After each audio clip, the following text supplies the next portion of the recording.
ગુજરાતમાં પીએમ ફસલ વીમા યોજનાનો તાત્કાલિક અમલ કરાવવાની માંગ। દક્ષિણ ગુજરાતના ખેડૂત આગેવાને મુખ્યમંત્રીને પત્ર લખી અને આ માંગ કરી। ખેડૂતોને સહાયની નહીં નુકસાનીના વળતરની જરૂરિયાત છે। ગુજરાત રાજ્યમાં સતત 3 વર્ષથી કમોસમી વરસાદ વરસી રહ્યો છે। જળવાયુ પરિવર્તનને કારણે ખેડૂતોનો તૈયાર પાક નષ્ટ થઈ રહ્યો છે। અતિ ભારે વરસાદને કારણે ખેડૂતોની જમીનોનું પણ ધોવાણ થઈ રહ્યું છે। अन्य राज्य में पीएम फसल वीमा योजना अमली है तो पछी गुजरात में केम नहीं? गुजरातना खेडूतोना हित में तात्कालिक आ योजना लागू करवानी मांग करवामां आवी रही है।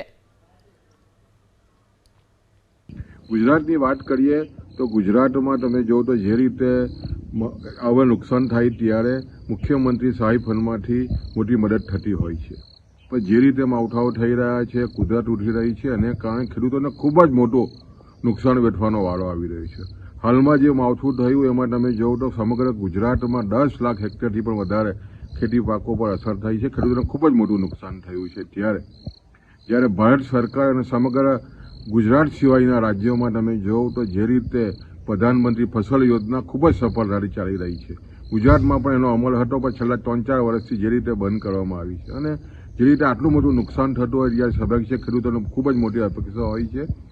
ત્યારે અમે મુખ્યમંત્રીને પત્ર લખીને જાણ કરી છે કે તાત્કાલિક ધોરણે ગુજરાતમાં પણ પ્રધાનમંત્રી ફસલ યોજના લાગુ કરવામાં આવે અને ખેડૂતોને જે રીતે નુકસાન થઈ રહ્યું છે એમાં તમે જો તો ખેડૂતોને નુકસાન માટે જે રીતની સ્થિતિ બની છે એમાં આ ફસલ યોજનાથી ખેડૂતોને મુખ્ય લાભ થાય એવી અમારી વિનંતી છે।